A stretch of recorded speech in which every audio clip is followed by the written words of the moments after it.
For our purposes in this course, as I talk about the Cold War, and particularly the early policies of the Cold War, I'm going to discuss things largely in terms of four different fronts, or four different methods of interpreting the events of the Cold War. I've read books that discuss the Cold War in 15 or 16 different major themes or different fronts, but for us we'll keep it limited to these four. Starting with the ideological front, and I'm going to go through these each in more detail. This is just a summary slide. On the ideological front, we'll talk about the ideas of George Kennan, who's pictured on the slide. We'll talk about containment and a number of other things.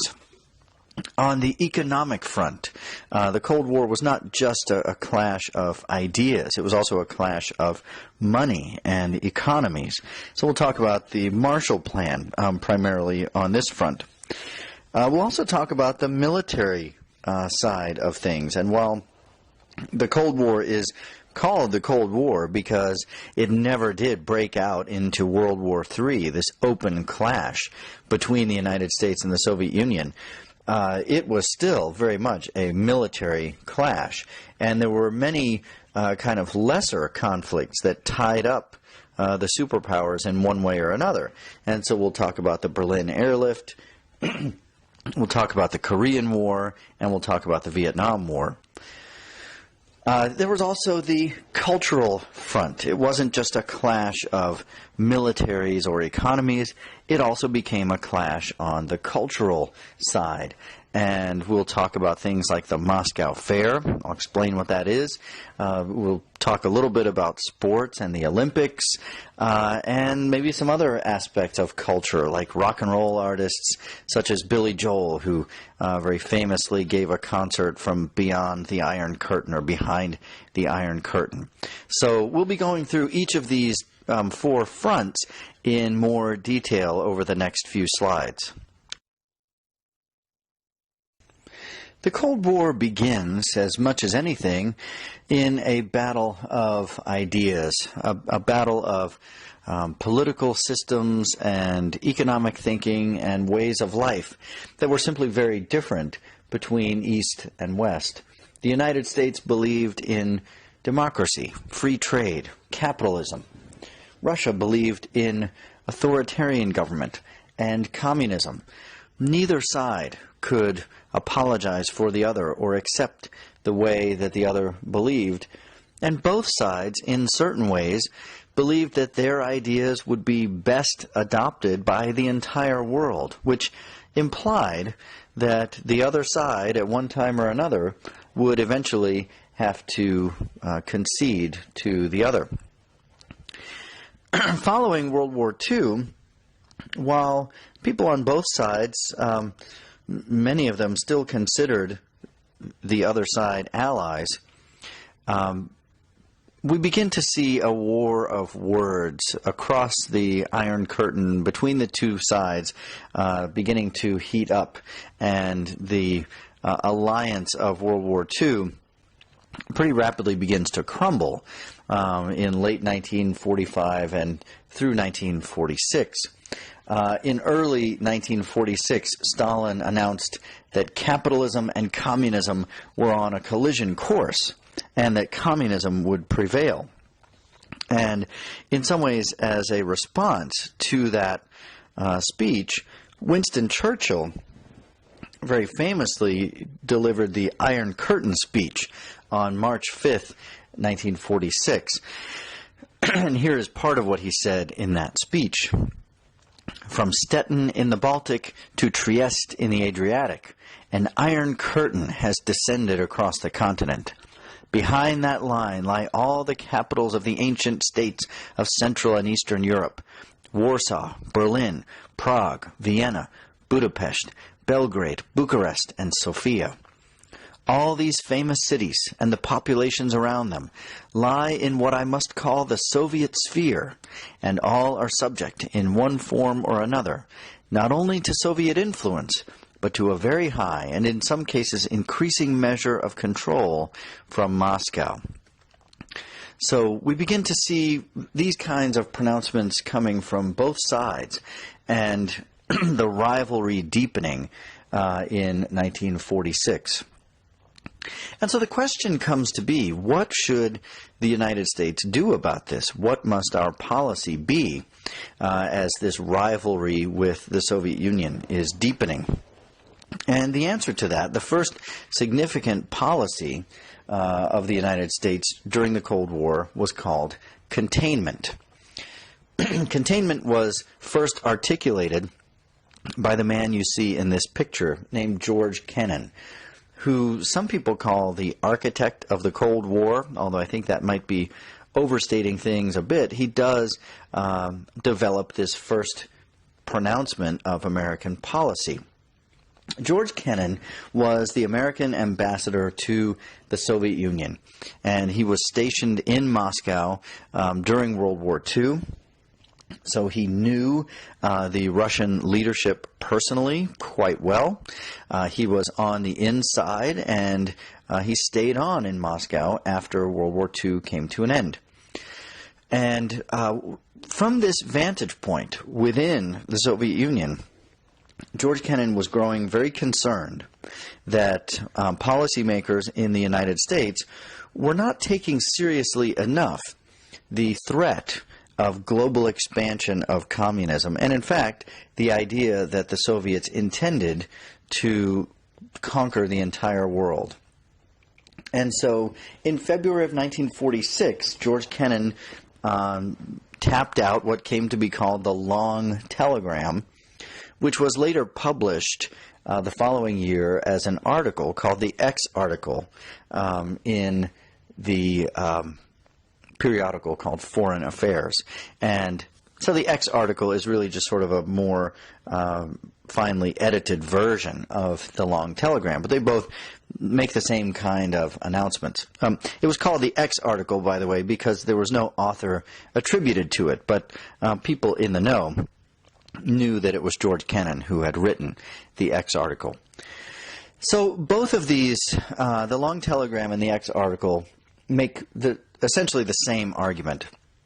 And the essence of it is that the Soviet Union would not change its ideas or stop its advance until it had taken over the entire world. And thus, the United States needed to be there to contain and head off Soviet expansion and communist expansion wherever it was beginning to spread. This becomes known as containment, the simple idea that the United States needed to be there wherever communism was on the march to stop its spread. Now, initially, Kennan did not envision this as a military policy. He was thinking more in terms of ideology, perhaps economic aid, but others would pretty quickly adopt it as a military idea. And we will see that it's applied in a military sense frequently over the following years. Harry Truman, in many ways, cemented the policy of containment with his speech on March 12, 1947, to Congress that comes to be known as the Truman Doctrine, or at least part of it is known as the Truman Doctrine. The exact background of this speech is that Congress was debating whether or not the United States should send aid to Greece and Turkey, who were both engaged in a dispute over Russian influence at that time. And Truman very much advocated the sending of aid to Greece and Turkey, and as it turns out, to any other nation that was in need. And so part of that speech comes to be known as the Truman Doctrine, and he said this: "I believe that it must be the policy of the United States to support free peoples who are resisting subjugation by armed minorities or by outside pressures." And so, in essence, what Truman is calling for is for the United States to become the police of the world. Wherever there is need, wherever someone is in trouble, the United States will be there to help them out. And I would note first and foremost, that we continue to maintain this policy even today. I'm sure you're all aware of the vast influence of the United States all over the world. And secondly, I would just point out what a dramatic shift this was in our policy from the pre-World War II era, so just a handful of years before this. If we go back to 1938, 1939, what is the United States doing? Declaring our neutrality acts. We're isolated. We're staying out of things. And now, in 1947, according to Harry Truman, the United States will be announcing its presence all around the world, kind of policing the world in these areas of need. Building on the political and ideological early elements of the Cold War, we also see the economic front of the Cold War coming into play early on. And the first and best example of this is known as the Marshall Plan.